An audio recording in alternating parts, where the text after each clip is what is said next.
Would you believe this is the second time we're doing this? That means we're going to be really good at it this time, though.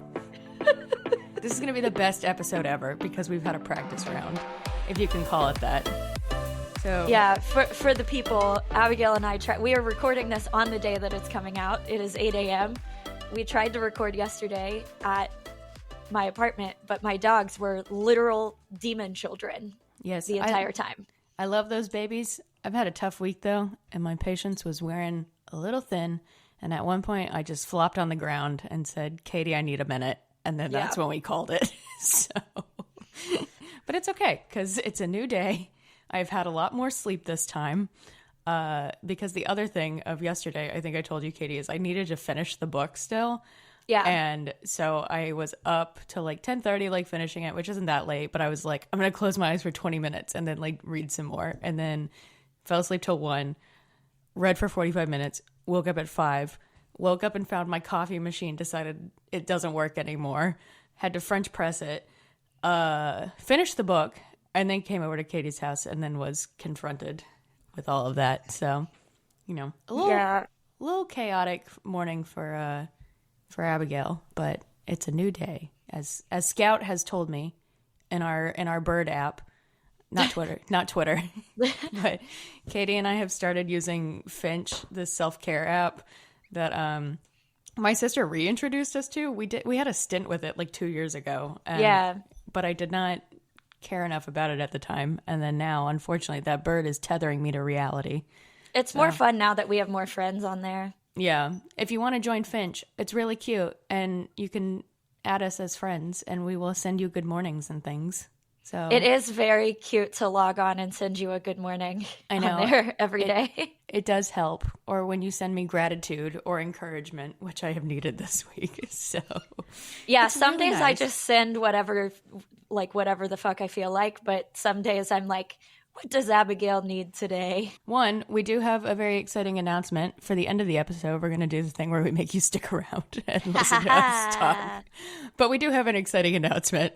But today we're going to talk about first-time caller from BK Borison, who we've been sleeping on, apparently. Truly. I had like downloaded Love Light Farms on Kindle Unlimited like a bajillion years ago and then just like never got to it. And now I want to go back and read the general BK Borison catalog. Yeah, because I know people really like Love Light Farms, which actually I'm kind of judging that of like always seeing it in the bookstore, like very prominently displayed. Yeah. So, yeah, you guys were right. And this book came out February 11th. It was a book of the month. If you were one of the lucky few who got it on book, or I shouldn't say lucky few, if you got it on book of the month and you were lucky enough to have your book actually delivered, mine got lost. It's currently in Dallas and has been since February 1st. But luckily, it turns out I did request the ARC. So, oh, nice. Yeah, we're okay. But I still don't have my book. So I'm about to have to email book of the month and be like, guys, help me. Help. That's so annoying, and that's so upsetting because it means we can't take a little cute Valentine's Day flat lay, which is like honestly, that's the so saddest fucked part. up. Honestly, because I have so much cute Valentine's Day decor in my house that we could use. Oh, you know, we'll take a cute flat lay of a different book or something. We have to. I know. I got all these pink books behind me. We can figure something out. Don't worry, but yes, I am sad. Luckily, the book of the month customer service is excellent. So like, they really are. Like no fault to book of the month. USPS, however, you guys and I have beef, and that's fine. They've been going through a lot lately. I don't know if I blame them for this one. No, we love the postal service, both band and entity. Yeah. So, all right, let's get into it because we got actual work to do today after this. So yeah. I know. Ugh. We've been sleeping on BK Borison as established, and this is apparently the first book in a new series. Mm-hmm. So I have some speculation around side characters that might get their own story, but there are multiple options here. But that's for another day. We'll get to that. Yeah. So we start with, as we've discussed in our we included this book in our like first half of the year roundup of books coming out. And so this one is Sleepless in Seattle inspired. And it starts very similarly. Luckily, Katey watched Sleepless in Seattle for research this week. I've only seen the movie once.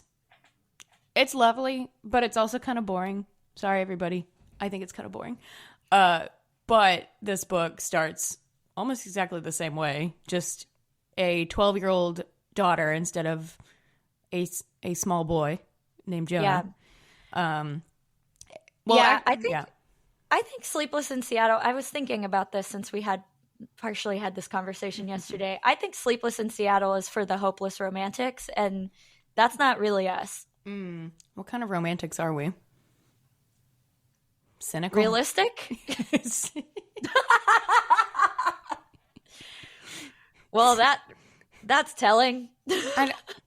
Look, man, I'll ask my bird. I'll ask Scout. She could tell me. No, I'm just saying that it's telling that what I think is realistic, you think is cynical. Look, maybe I'm the cynic. I don't know. I don't know. Me on a romance podcast. I am Aiden actually today because the book actually starts with Aiden, our male lead, who is the host of Heartstrings, a radio show in Baltimore that is a romance hotline, basically. His coworker having an intervention because he is in such a bad mood lately, basically, and is not doing well on the show. So yeah, low-key, this is me lately too. Yeah, we're a little bit of Aiden. Like, he's calling people asshats on the air. He's doesn't what believe in I wouldn't give to call somebody an asshat at my job. Look, man, you're telling me. Oh, I would love to do that occasionally. No, I'm very nice at work, actually. General demeanor aside, perhaps. So yes, we start with Aiden being a cynic who hosts a romance radio show where people call in for advice and etc. Which, to be fair, he's not working with a whole lot. He's like, the people who call in are morons, which he's kind of right. So then we meet Lucy, who is a single mom who works one job. Yeah. That we know, two by the end of the book because then she's on the radio. You're right. She does get 2 jobs. A single mom who works 2 jobs. So she is a survivor. So she's at home and she hears her daughter Maya talking on the phone at like 10:30 at night, very like quietly, and she's like, "Oh God, Dateline!" immediately. And busts in, and it turns out Maya is calling into Heartstrings to basically say, my mom is sad and needs a date. And she's humiliated, to be fair. Yeah, I don't think I really thought about how humiliating this would be until reading this book, because again, it's the same premise as Sleepless in Seattle. But Tom Hanks handles it with a little more, perhaps, grace than Lucy does. Yeah. I don't remember. But yes, he's Tom Hanks. So yeah, who can blame him? Exactly. But Lucy does end up like getting on the air with Aiden as Maya like falls asleep next to her, which I'm like, Maya, pull it together. Aren't you nosy? You should be so invested in this. How are you going to fall asleep? Yeah, but Lucy kind of spills her guts where she has a moment of just kind of confessing what she wants, what she feels like she deserves, why she's having trouble dating. And, kind of one of the main things that she says is like, I'm just tired of trying. Like, why isn't this easy for me? And they have a lovely conversation on the air. And then she hangs up, goes to bed, and she goes viral. Yeah, so she gives this like really lovely like monologue, which is lovely, about how she like wants magic or whatever, which is kind of a reference to Annie in Sleepless in Seattle, Meg Ryan's character. But as we've discussed, her saying like, I don't want to try, it kind of seems like she hasn't been trying. Mm-hmm. I'm just going to say it. Yeah. She's like, I don't know. I went on like 2 dates kind of. Yeah. And they didn't stick. Which like, I think both of us have had enough distance from the last time we were single that it's easy to forget that feeling after like a couple of bad dates, which I have unfortunately been reminded of recently, that there are those dates that like you can just go on one bad one and question literally all of your life choices, which is how I was a couple weeks ago, as you know. So maybe I'm being a little too harsh on Lucy here because sometimes it do be like that. Yeah. And you know, when Austin and I met, he was my first ever online date. And then I went on another one that did end up being really terrible. And then Austin and I like re-met. So like, I'm not really a good casual dater. I'm even like when I was technically on the apps, like I didn't really put a lot of effort into it, but also, you know, got several messages basically being like, you want to sleep together? And me being like, no, I don't. Yeah. I don't know you, man. So yeah, I went on 2 dates. The first one, I guess, being Austin, which we both describe as being kind of mediocre, you know. But I ended up marrying him. That gives me hope, at least. Let's see, I married him. He's still around. Now he's the group husband. That's true. Now we have all married him. We have all married Austin. Yeah, thank God. See, that's the problem, though, is the bar is now too high because Austin is lovely.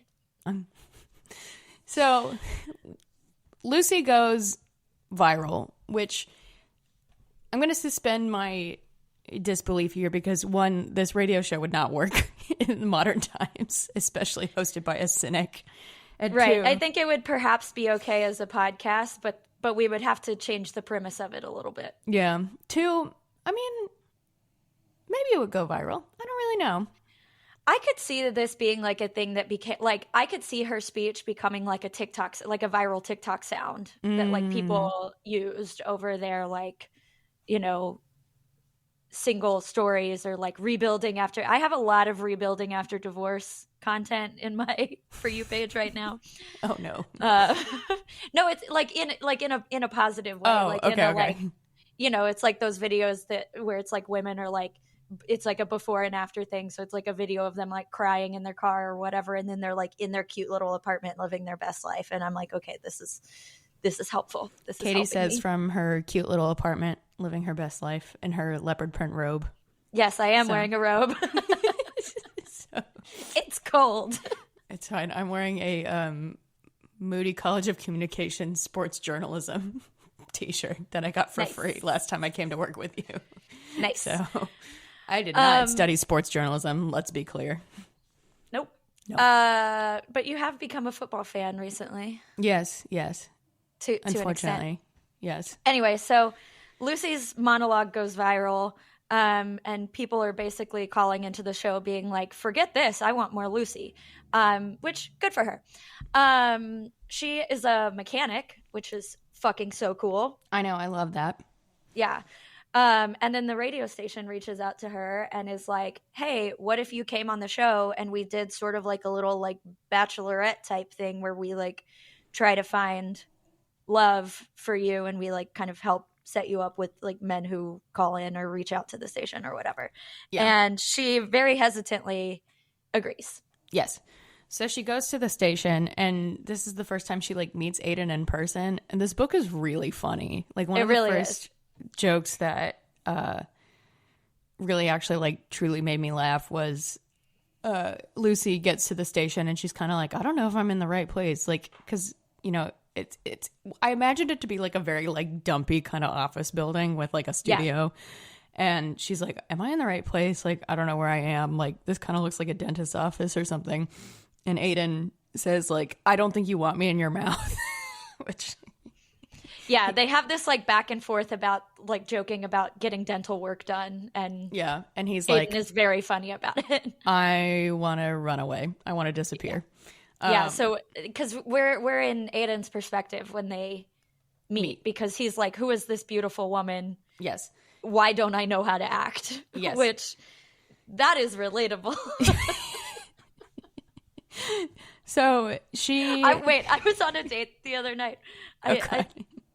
This date that I went on a few nights ago that you know about, I was telling him the Glen Powell story, our joint Glen Powell story. I don't remember why. I've told that on 2 recent dates lately. I don't know why it came up. It's on a great anecdote. Yeah. I don't know how it came up on this most recent one. Maybe he was asking about work or whatever, and like who I'd met. I don't know. But I was telling the story, and the thing that I always say when I tell this story is like, I can act chill around celebrities. Like I don't really get like starstruck or whatever. But I do get hot struck. Like if like I don't know how to act around like obscenely hot people. And I realized that I've been telling this story on dates, and I don't know if I'm like negging the men by telling them this. Oh my God, I didn't think about that. Where it's like, me neither. You're like, you're fine. You're fine, but you're not Glen Powell. But like, clearly I don't think you're obscenely hot because I'm talking to you right now. Yeah, maybe you need to stop at just my part of the anecdote and not stop telling yours. I thought it was a funny little self-deprecating thing, and then I was like, wait, that might be kind of bitchy. You know, now that I think about it, I think if somebody told me, like, who's my hottest lady, like meeting like Renee Rapp or something, right? And, like being really starstruck. You know what? I think I probably wouldn't feel great. Well, I would probably say something and be like, what do you mean? You're talking to me right now? Like, oh, yeah. But also, I probably would go home and be like, why was he telling me about meeting, which actually, Renee Rapp is not a good example. If I was on a date with a woman and she was talking about meeting Renee Rapp. Right. Right, then, yeah. So, yeah, maybe we need to edit that I need to change anecdote. the way I tell that story. We can stop with the street, because you know what? The street move gives men ideas. So true. Because apparently the men are not. Did I tell you Austin did that to me the other day? Oh my gosh, I feel like he makes a point to do it now, because he was like, I did that before, Glenn. And I was like, I don't remember where we were. But yeah, he did that to me the other day. Lucy shows up at the radio. We have returned from Katey's dating corner of this episode. Katey's dating corner. Yeah, which is probably going to be a recurring segment. Let's be real. Yeah. Until the men stop doing fuck shit. So never. So never. Never. So Lucy joins the show, and she's actually pretty good at it immediately, which like they have a very good rapport. They kind of figure out a good rhythm, it sounds like. And this book is in dual perspective, and it's also each chapter is in between each chapter is like a little script from one of the shows, whether it's Lucy and Aiden or just Aiden or even another character who has like stepped into the booth for a minute. Like it's very cute, and I really liked it. It made it was like a little treat in between chapters, which I enjoyed very much. Yeah, it's really cute, and the majority of the time it's like relevant to whatever chapter it came before or after, but sometimes it's just like little funny vignettes, which is nice. Yeah, exactly. So they also very quickly start like flirting with each other, which is not really the point of Lucy being on the radio show, but like, I don't know, you put two attractive people in a very small room. Yes. Very small room together for like 12 hours a week to like talk about love life stuff. Like, yeah, they're probably going to start, because they're both single. So like, which turns out this was kind of Maggie, the production manager's plan a little bit. So yeah, so they start flirting. At one point, the station manager or production manager or what, I don't know, Maggie, she's in charge. She's in charge of everything in some capacity. Gives Lucy a station phone and lets men just start texting her, which we all know where that's going to end. Bad idea. Yeah, and it's a not. They're like, the plot is not really pulled from Sleepless in Seattle beyond like the setup of the story, but there are a lot of tiny little callbacks, and this is one of them for like when Tom Hanks is getting all of the mail and like Jonah is sitting there opening it, and it's like women and like they've like sent photos of themselves in bikinis, which is very funny. So this is the more fucked up version of that, unfortunately, because you know, being a woman. Yeah, Men don't know how to act, as no. we've already established on this episode. But Lucy picks her first date with a guy named Elliot, who who had texted the phone and like actually been normal, and then also like called into the station. So Lucy and Aiden like set up the date. She goes, and now we're at Aiden's perspective, where the intern runs in and is like, "There's a very angry man in the lobby. Aiden, please come." And it's Grayson, who is Lucy's baby daddy, which is a relationship we haven't really talked about, but just know like Grayson and Lucy were like childhood best friends who I guess like we never even find out if they actually like dated or just like slept together once and she got pregnant.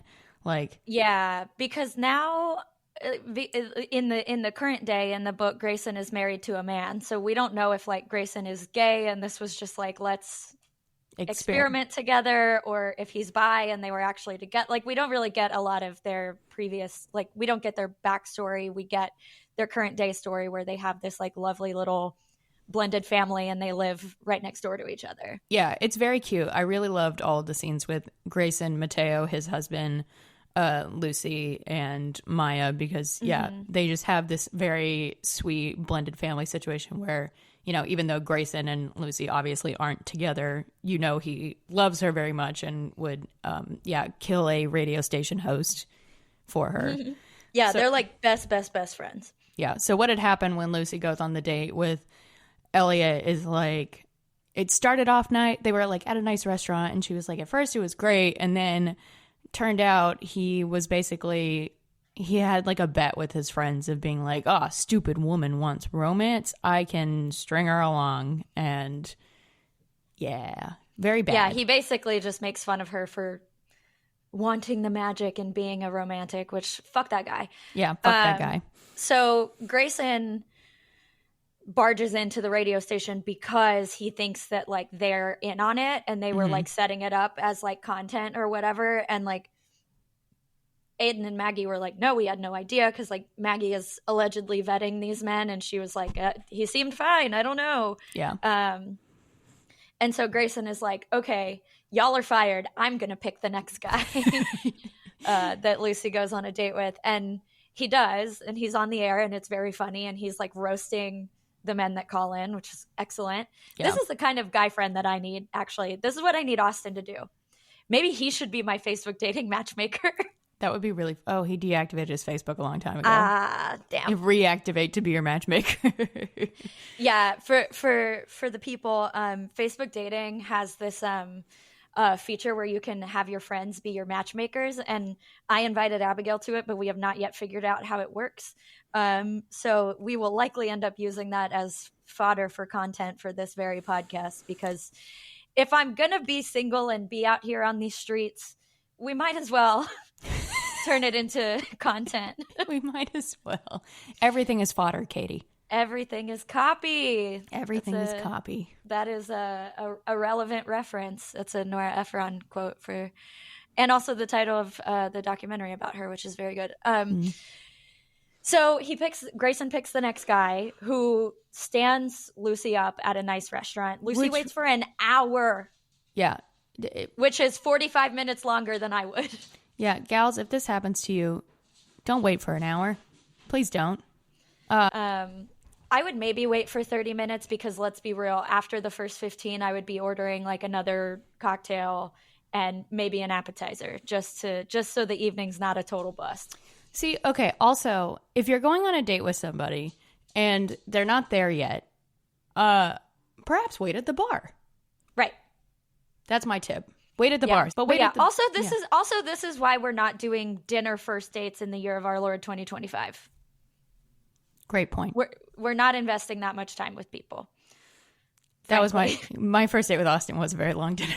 But again, I think it's okay if like dinner is like a second location. Like you have a drink and you're having a nice time and you're like, do you want to go get something to eat?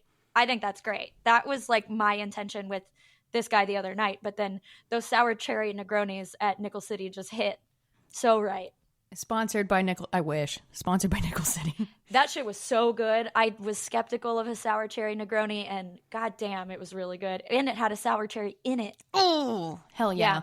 Anyway, Yeah, so it hit. I had 3. thanks, Travis Tober. So I didn't pay for a single one, and I had 3 of them. Anyway, hell yeah, brother.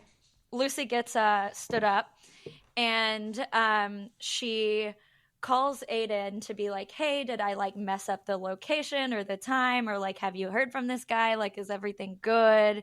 And Aiden's like, what the fuck? What do you mean he isn't there? And then he like very abruptly is like, I gotta go, and hangs up the phone because he is leaping into the shower and sprinting to the restaurant to try to meet her. They were like texting, and she was like, oh, he hasn't responded. Like, she doesn't call him, she texts him. Oh, they were texting. Yeah, that's right. And she's like, well, he hasn't responded. I guess I'm going to leave. And as she's walking out, Aiden is like sprinting to the restaurant with like wet hair, like a hoodie on and whatnot. And she's like, what are you doing here? And he was like, oh, I live in the neighborhood. And which it does sound like he does. I don't know anything about Baltimore. And how closely packed it is, but it was nice to learn about Baltimore and these cookies that they eat. I don't think I've ever read a book that is set in Baltimore. Oh, I certainly hadn't. They eat burgers, cookies a lot, which I did look up, and they look delicious. So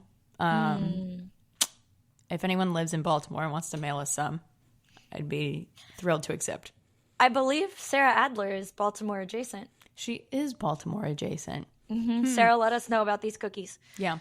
So Aiden is like, I think you need a beer. And she's like, no, I'm fine, Aiden. It's fine. And he's like, nah, let's go get a beer.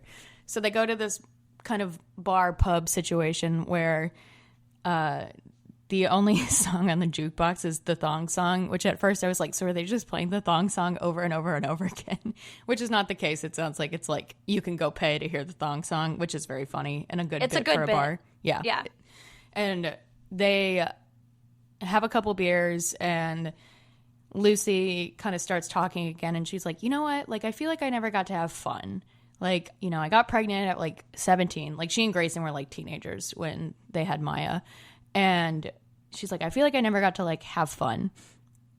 And Aiden's like, oh, you want to have fun? There's a skee ball machine here. And she's like, you're fucking with me. And he's like, no, you want to go play skee ball? And so they do. And they have a very funny role reversed moment where Aiden is terrible at skee ball, and Lucy gets behind him to show him his skee ball form, which is a terrible way to teach somebody how to play skee ball, I will say. Yep. But she like starts feeling him up because they're both drunk, Lucy especially. And yeah, so they almost kiss at exactly 50%, which I was rooting for it, but not this time, guys. But unfortunately, they did not, and that's okay. We can't always be right. We can't always be right. So they get fucking wasted. And Lucy is like all up in Aiden's shit, and Aiden is like, this is probably a bad idea, but I am also very drunk and I'm enjoying myself, so let's let it ride. And they dance to the thong song together, and then Aiden takes her home and they fall asleep together on the couch. He spends the night. Nothing happens, but yeah, they fall asleep on the couch together. And then the next morning, Grayson and Maya bust into the house. Maya's dressed like Indiana Jones for this like cosplay thing that she's doing. And they all have breakfast together, which is really lovely. It's very lovely. It's very sweet. But yeah, Grayson and like Maya and everyone, they're just like side-eye emoji at them. You guys like each other. Yeah. And when Grayson and Maya leave, there is finally this moment where they admit to one another like that they have a crush. But they just kind of leave it at crush. Like, no, we just like each other, you know, like it's probably because we're spending all this time together. And they're like, I bet it'll go away. Which like, no, obviously not. And Aiden also is like, I'm going to acknowledge that we like each other, but like, I know that I would not be good for you because I'm damaged or whatever, right? Whatever. I'm difficult. I'm different. difficult. Different Nora Ephron movie, but applies. So yeah, like Aiden's like, I'm into you, but we can't be together because I wouldn't be good for you. Drama queen. Yeah. Because Aiden, I mean, as we've established, he's a cynic. And part of that reason is because his mom has had cancer for like most of his life. Like, had a diagnosis, got treatment, gone into remission like 3 different times. And so he's very much like, he's guarded. So, yeah. So, yeah, he's like afraid to it's like the typical kind of, I'm afraid to get too close to people because then I might lose them sort of deal. Yes. So then she goes on one more date with a guy named Oliver, and it's actually lovely. They meet at a restaurant. They're having a nice time. But during the whole time, she's talking about Aiden, which Oliver brings up. And he's like, you like him? And she's like, no, what are you talking about? And he's like, well, you've brought him up 6 times and we have not even had dessert yet. And then she's like, I'm sorry. And he goes, no, it's fine. I'm also in love with somebody else. And it's his like brother's ex-girlfriend. And he says this thing where he's like recognizes like, it's fine. It's no big deal. We can just be friends. And so they have like a really lovely date, for lack of a better word. But they're like, yeah, we're not going to date because we're in love with other people. Yeah, a wise decision on their part, certainly. Yes, a very open conversation. Yes. So then, like, obviously, like, Lucy and Aiden are still in the studio together, still doing the show together. And she like is like, I actually hung out with this guy and we played skee ball the other night. So it starts becoming this like weird meta commentary where they both know that what they're talking about, but nobody else does. And this is the part of the book where I was like, you think you're slick? Like, come on. These people are not subtle. Like, if I was listening to this, I'd be like, yeah, they're fucking. Like, easy. Duh. Obviously. And the audience does catch on to it because at this point they're like, I don't care about Lucy going on dates anymore. I want to hear her and Aiden together. Yeah. So they're catching on. So then they finally do kiss at 61% in close enough. The studio. Yeah. So close enough. 11% off. But close enough. In the studio, they make out finally. And they're like, that was just one time, so we could like get it out of our system. No. No. So then they are like texting. That always works. Yeah, totally. That's how being attracted to somebody works. You just bang it out and it's over. Yeah, totally. No. So then they're like still texting a lot. They're flirting, and then they fool Aiden's around. car breaks down. No. They fool around. They fool around in the radio supply closet. Which is this when you texted me and you're like, "There's like a bottom of the well situation," but I won't tell you. Yeah, what a little it is. bit, a little bit. Yeah. I thought it was going to be the tow truck, which they don't fool around in the tow truck. So I don't think I said bottom of the well situation because it's not to that degree. But I was like, there's a funny sex location in this book. You said church vestibule. I don't think I did. Did you not? Oh, I thought you did. I think I said there's a funny sex. Oh, okay. I don't remember. Hang on. Let me look at our text messages. Click, clack, click, clack. Click, clack, moo. Cows that type. Yeah, I said, oh, no, I was talking about Finders Keepers, Sarah Adler's new book. Oh! Never mind. I said, in other news, Sarah, I hope you're listening to this, because this is my review. This is my 2-sentence review of your book. I will give it an actual review, don't worry. In other news, Finders Keepers is Deaf Sarah's horniest book yet. And we have a new funny sex location that I will not disclose to you. Okay, great. Okay, sorry, everybody. I got my books mixed up. But preview for Finders Keepers from Sarah Adler. Which was just a treat. A treat of a book. And I cannot wait for the people to read it. Yeah, don't worry. We'll be doing an episode when it comes out. fret not. But yeah. But yeah, horny and funny sex location. Great. We should give blurbs, honestly. It is more church vestibule adjacent than bottom of a well. Okay. Yeah, that's fair. It's somewhere in between. If that's a spectrum, it's somewhere in between. Okay, noted. So less scandalous, but definitely funny. Great.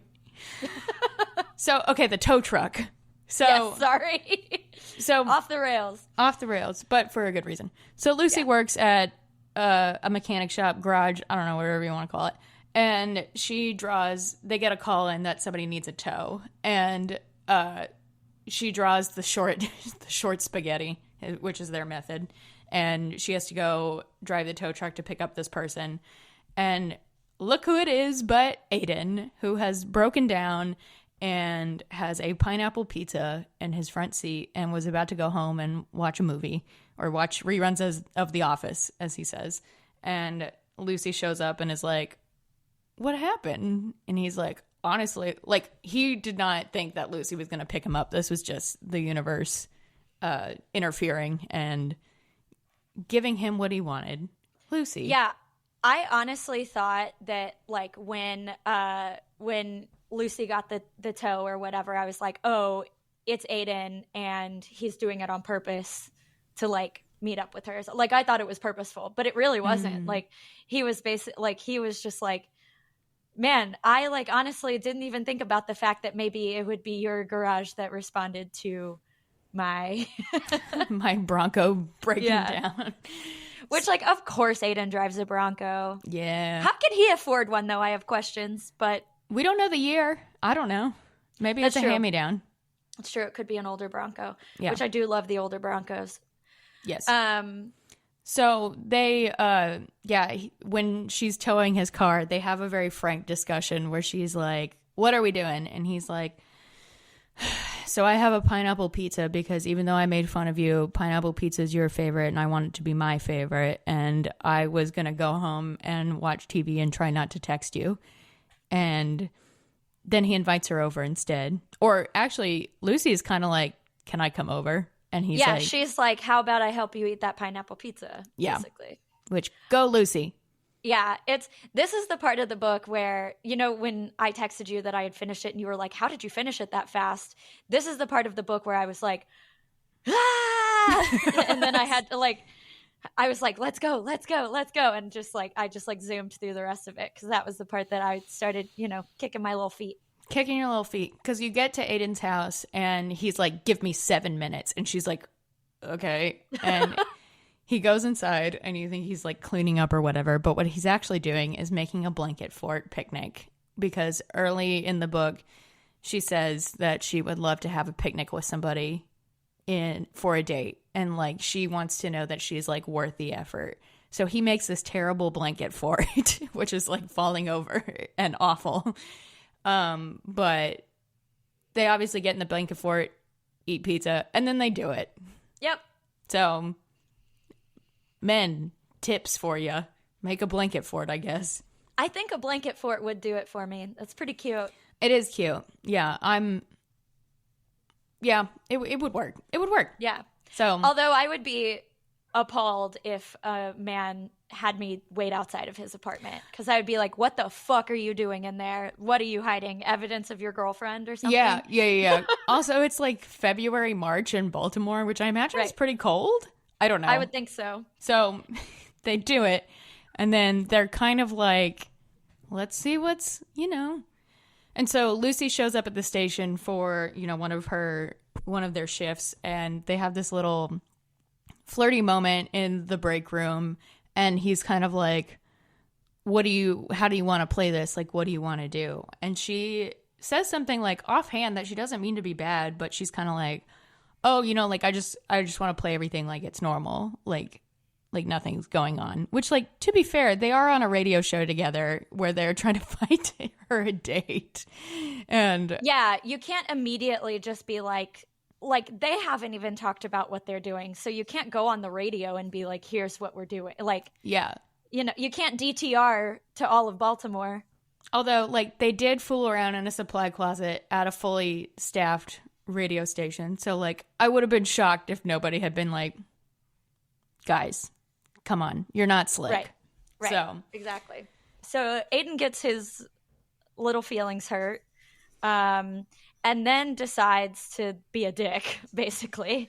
Yeah, and like kind of like pawn her off on. So this guy shows up earlier in the book where he is at Lucy's mechanic shop. I'm probably not using the right terminology, but I'm not going to look it up. And he wants his like vintage Chevy fixed, and he kind of like not like tricks her, but he like tests her of like, you know, are you the mechanic shop that's going to like let me fuck up my Chevy, or are you guys going to like? He tells her he wants like underlights, carriage lights. I don't remember. I have no fucking idea what this is. Lights under her this vintage red Chevy, and he tells her he wants blue ones, and she's like, no. And he's like, you passed. You can fix my Chevy. And so he makes little appearances, like 1 or 2 appearances in the book where he's like flirting with Lucy, and you can tell he likes her. But he calls into the radio station and he's like, oh my gosh, Lucy, I knew it was you.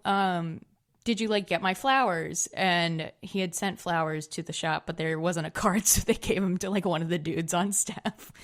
And he like tries to take Lucy. He wants to take Lucy on a date, obviously.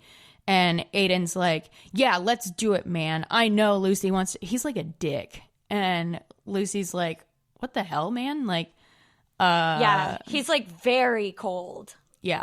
And he's like, yeah, let's get you set up. You can take Lucy on a date, whatever. And then they go on commercial break, and Lucy is like, dude, what? And he's like, I know you want to go on this date. Like, you should just do it. And Lucy like leaves. She's like, you got she kind of is like, you got to figure out your shit, man. Like, yeah. Don't do that. And she leaves. And then 17 minutes later, he like comes back to, I think his name is like Colin or something. I don't know. It doesn't matter. Yeah, he does not get his date, obviously. So then Aiden realizes what he's done. Lucy takes a break from him, but during all of that, Aiden is like, oh shit, I fucked up. And also my damage as a person, I should not make Lucy's problem. So he like goes on like these imagine a lesson for all men, or just people in general, honestly. Like, yes, yeah, this is not a man problem, people in general, but I am specifically speaking to some people. Don't make your fucked up life other people's problems. I got a handful of people, yep, some of whom might be listening. Yeah. So we go back to Aiden is on like kind of like an apology tour in his own way. He like calls his dad in a very sweet moment and is like, they're on like this, you know, celebratory trip, and he's like, I could have come. I'm realizing like I keep everybody at arm's length. He has a very frank discussion with his dad, and his dad is like, it's okay, man. You got this, whatever. And then he goes on a run with Jackson, his best friend at the station, and all these people are like, Aiden, what the fuck? And he's like, I've messed up. And so, and while Lucy's like kind of taking her break from Aiden, she's more resolved in like what she wants and what she deserves, but she's also like, he's got to figure his shit out, and just kind of like, you know, letting it play out. She's not going to beg for him to come back. So one day at the garage, mechanic shop, whatever you want to call it, she's there. Colin shows up again trying to bring her flowers, and she's kind of like, no, thank you. You're so sweet, but no. And he's like, it's that guy on the radio, right? And she's like, yeah. So yeah, poor guy. I feel bad. Maybe we get a Colin story in this series. I would hope so, because he seems really nice, and this is a nice meet cute and stuff too that they would have had this actually gone somewhere. I know, it would have been lovely, but alas, it didn't. So yeah, hopefully, I mean, he deserves his own happily ever after. He just won't get it with Lucy. But they make Lucy take, because Aiden's car has been in the shop, and they make Lucy take Aiden's car back to the shop where he is. And she's like, guys, what? And then she gets there and Maggie makes her get in the booth because Aiden's not there. Jackson, the weather guy, is in there talking about like storm systems or something. And she makes Lucy get in the booth. So Lucy is on the air and is very confused about what's going on. Yeah, she's kind of like, why am I here? I don't work here anymore. What's going on? Where's Aiden? And Jackson is like, oh, great, a caller. And it's like a normal person. And he's like, oops, hung up. and then Maya calls in. And they basically set Lucy up. Yeah. And Maya's like, so I have a friend here who needs some advice. And who would you guess who it is? Obviously, it's Aiden. They have this very cute, profession of love, more or less.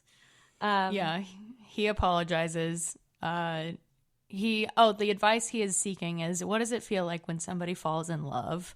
And she's like, I don't know. And he's like, well, I know. Which is probably something like this. Yes, and it's very cute. And yes, they have a profession of love on the air. And then Aiden hangs up. And Lucy goes to the parking lot, or Lucy hangs up and she goes out to the parking lot and Aiden is obviously there. Obviously. And they make out. And Jackson and Maggie both are like narrating because they're on the air. They like step in and they're on the air. And Jackson is basically like, this is kind of inappropriate for, you guys are in public, right? And I guess like, Maya and Grayson had like driven Aiden there, and so they're in the car like watching and like hooting and hollering. It's very cute. Yeah.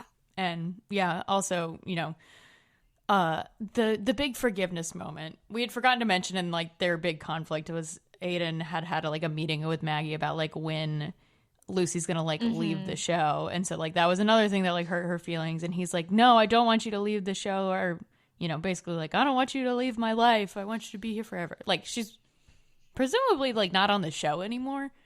But we get this nice little epilogue where it doesn't explicitly say that he like lives with her now, but he's there. He and Maya and Lucy are going to her friend Patty's cafe for breakfast, where they all just he's kind of like reminiscing on when they had crossed paths previously and enjoying life, and it's really lovely. Yeah, because the book opens at this cafe and ends at this cafe, and he's like, yeah, and now I get to wake up every morning next to Lucy, and then we have breakfast with Maya, and it's all very fucking cute. It's great. It's a very good happily ever after, and man, I wish, even though we said this radio show wouldn't work in real life, I wish it did, because man, I would have followed this shit for weeks. Yep. I also have to say, thematically, this book opens by mentioning the fact that this cafe has is decorated for anti-Valentine's Day. So it does have a time peg a little bit. Yes. This book came out February 11th, so Tuesday. So obviously, if you have not read it within 2 days, come back to this episode when you have, or whatever. Yeah, but if you got your book of it was one of those early release book of the month. Exactly. So if yours actually arrived on time. Yeah. So we didn't find a full Valentine's theme one, but it's pink and red, and it does start around Valentine's Day. So we got it. Close enough. I loved this book though. I really liked it. I thought the dialogue was great. I thought the writing was great. It was genuinely like very funny. The only, which isn't even like a real gripe, but kind of during Aiden's whole, I'm not good for you, it never really sold me. It was just kind of like, why does he think that? And I don't really believe him when he says it, but also he's a dumb man. So that probably is realistic, I should say.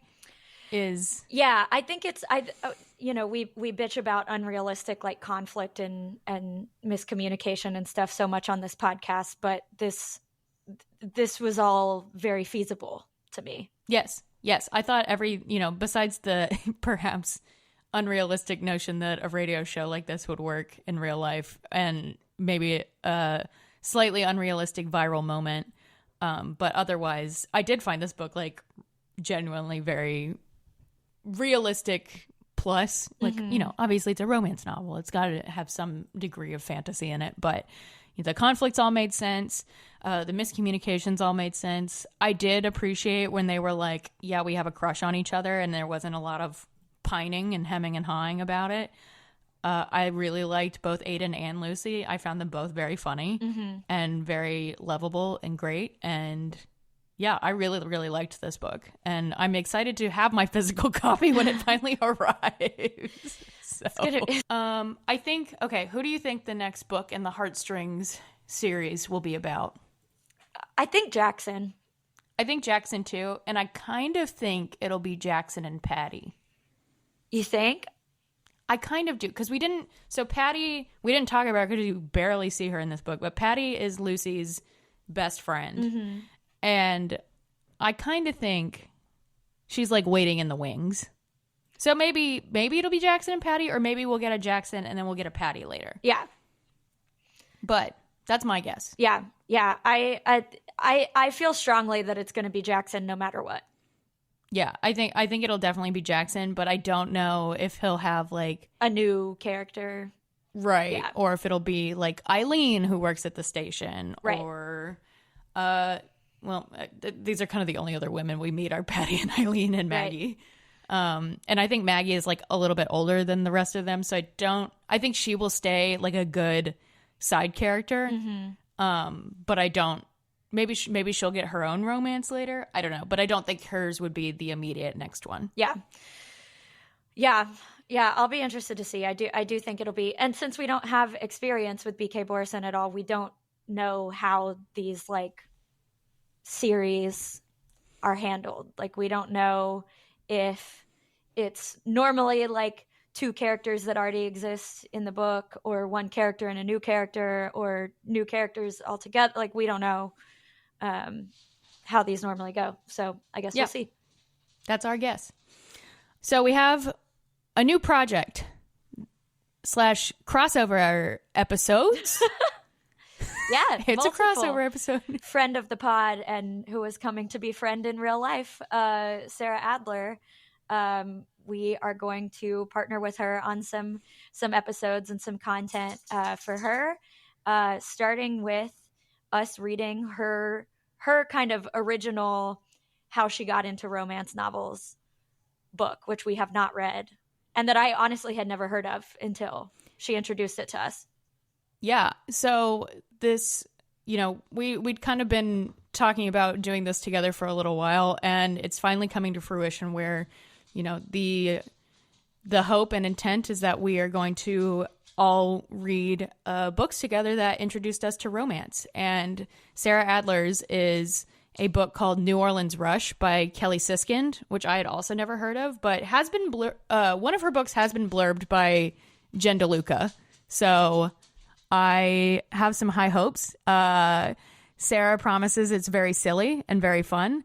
And yeah, we will have an episode with Sarah Adler coming out on March 13th. So, and if for some reason that changes, we will obviously let you guys know, but that is the current plan. So not this next episode, but the one after that. Yeah, where we will read New Orleans Rush and all discuss. And yeah, we're really excited about this. We've been trying to make it work for a little while. And but I think it's going to be really fun. And, if you guys like these things, then we'll keep them going. There will be more of them. The current plan is for there to be more of them. So Abigail and I need to noodle what books we want to make Sarah read, because as Sarah told us when we talked a few weeks ago planning this, she didn't read a lot of like romance when she was younger, whereas mine and Abigail's books, as we've talked about before on this podcast, are things that we read like in middle school or high school. So it'll be kind of interesting, A, to revisit those, and B, to hear what Sarah thinks of them.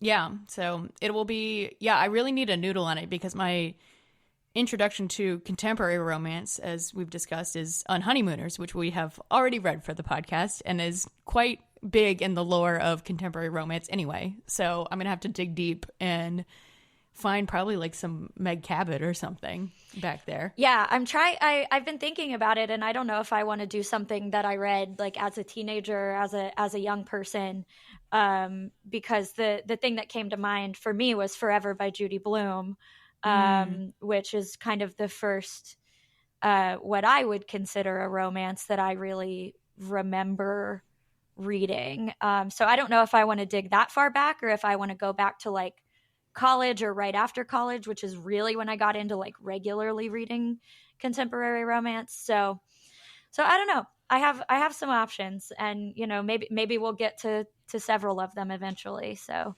but yeah, we're very excited about it. Sorry, my dog is crazy in the background, but as you all know, we love Sarah and get along with her very well. So we're really excited for this partnership and just to have an excuse to talk to her more because she's a delight. Yeah, she is a delight. So yeah, very excited about this. And March 13th, mark your calendars. We will be reading A New Orleans Rush by Kelly Siskind, and we hope you guys will read it with us because, again, Katie and I have never read this book. It's set obviously in New Orleans, which will be fun. I don't think we've read a New Orleans set romance, and I don't think I have. Yeah, I can't think of one I have either. So, and yeah, new author. It'll be great. I'm really excited. Yeah. So, what are you reading right now? / what are you about to pick up if you haven't picked up something new? I am reading The Favorites, which was also a book of the month, and I heard a lot of people say it was really good and really fun, and I had to take a little pause to do First Time Caller, but it is very fun and salacious. It's very, the plot moves for sure, and it's Katie, I think you will enjoy it. The way that the book is kind of set up, it's like a documentary being made about these figure skaters, and so between the chapters, there is actually similar to First Time Caller. There's like transcripts from the documentary. So you're almost reading Kat Shaw, the main character, her life interspersed with this transcript of the documentary that is like definitely airing on like E! News or something like that. So it's really fun, and I will probably finish it like today or tomorrow. I don't have too much left, and yeah, I'm having a good time reading it. It's been a while since I read like a good salacious, just general fiction, and there's some romance, but also these characters stress me out. So but everyone who said it was really fun was right, and I'm having a good time reading it. So nice. Yeah, I'm excited to get it from you when you finish it. I have two books one book that I just finished, which is Apprentice to the Villain, which is the second book in my incredibly silly, incredibly fucking fun, like I would call it fantasy series. The next one comes out in August, and I cannot get it soon enough. It's very fun and funny. But I am also reading the latest installment in Hannah Grace's Maple Hills series, which is called Daydream, and it is Henry's story, which is so fun. So enjoying that. But, you know, Hannah Grace needs to write her books a little shorter. I gotta say, they're pretty long. Yeah. Icebreakers, as we talked about on the pod, was like 100 pages too long. Yeah.